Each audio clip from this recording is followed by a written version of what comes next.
I just remember thinking, is this the way my story ends? Hello and welcome to Mexico.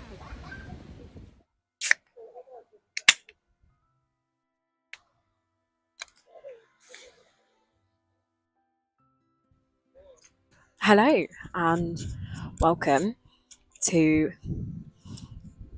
life after surviving. I've got a few notes written down on my iPad, and I'm currently in Mexico on a beach, and I just thought it was the perfect time to put together this beginning of like a whole new cycle for me, something that has taken a very, very long time to get to, but also something that I feel a lot of people will benefit from. For me, Life After Surviving is a podcast that is aimed to help and to be support for everyone who's ever gone through something traumatic, who's ever survived. So, welcome to the first episode. And I'm very excited because I have quite a few guests lined up in the near future.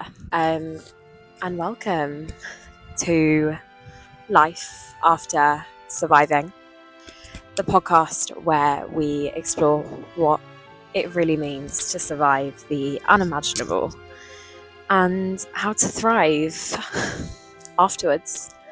I'm Verity, a 4-time sepsis survivor and someone who was diagnosed with type 1 diabetes, and someone who knows the depths of survival firsthand. This podcast isn't just about me, it's about us and our collective strength, our struggles and our victories as survivors. Whether you faced illness, trauma, or a life-altering event, this space is for you. Today we are going back to where my story of survival began. The day where my world turned upside down. It's raw, it's real, and it's proof that even in the darkest moments, there's hope. I remember lying in a hospital bed, staring at the ceiling, wondering if this was the end of my story. I had no idea that the fight I was about to face was truly just the beginning of a whole new world. This was a fight where everything changed.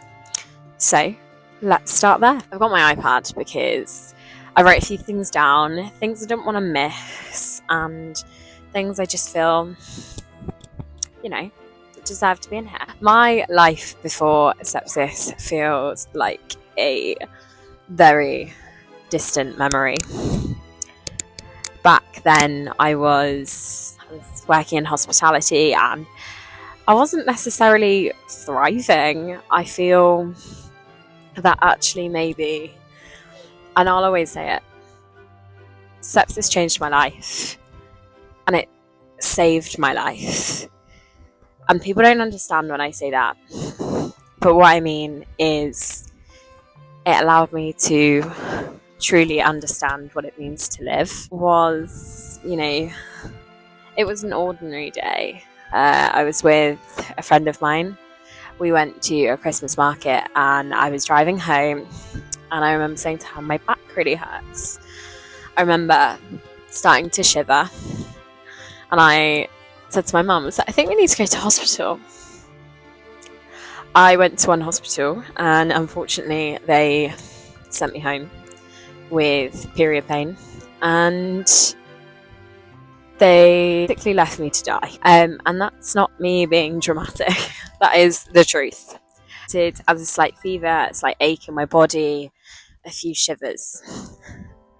But within hours after leaving one hospital, I was blue lighted to another where was in resus, and I was there, and I just remember thinking, is this the way my story ends?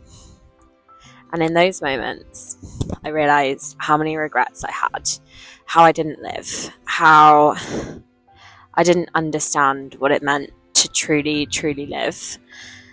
And all I could think was, if I could just get better, if I could just wake up tomorrow, that's the day my life changed. For those of you who may not know, sepsis is a life-threatening response to an infection. It's not just a serious condition, it's a silent killer. It kills more people than we'd ever care to admit. And in my case, it hit very hard, very fast. I found myself on intensive care, hooked up to machines, surrounded by doctors who looked more worried than I ever cared to admit. The scariest moment, when someone told me, "You're lucky you made it here in time." Those words haunted me for a very long time, because what if I hadn't? Life would be so very different, and I probably wouldn't be here now, which is great because we're here and we're making a podcast all about what it really means to thrive after surviving. Because we all know, if you're a survivor, we all know that thriving and surviving are very different, and surviving is truly just the beginning of our story and our life and recovery. Intensive care is a very strange place. Time stands still, and the sounds of monitors and alarms blur into a background. You're left alone with your thoughts, and I remember thinking, is this it? Is this how I die? There was one person, a nurse, who saw me and sat by my bed and said, "You're going to get through this. I've seen fighters before and you are one of them."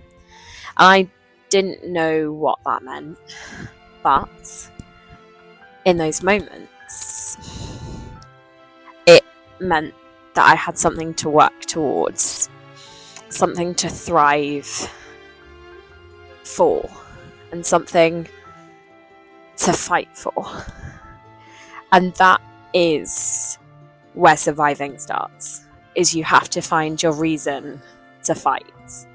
And I think my reason to fight was that I didn't live enough for myself. I didn't know who I was, and I was 19. I was just growing into someone I thought I wanted to be. And the true reflection of that is that I didn't know who I was or who I wanted to be or what I wanted out of life, and that wholeheartedly was okay. And it was okay to realise all of that. What they don't tell you about survival is that it's a fight. It's not a fight just for your body, but it's a fight for your mind. I was terrified, and I spent months, if not years, of my life since then being terrified. And I think being terrified it's a very crazy thought process, because one minute I was terrified of getting sick, and the next minute I was terrified that I wasn't living and I wasn't being true to myself, or I was letting down who I thought I wanted to be, because I wanted something so different now. It's not just a body a fight for your body, it's a fight for your mind. I had so many questions. Will I ever be normal again? Will I live to see my family? Will I live to get married or to have children? Or to fly to Australia? Will I ever achieve my dreams? If so, what were my dreams? And 5 years down the line, my dreams are very different to the dreams I thought I had back then. And my life is so different to the life I thought I was going to have. And that is the thing about survival, is it's not necessarily going to always work in your favor, and it's not necessarily going to always go the way you wanted it to go, and that truly is okay.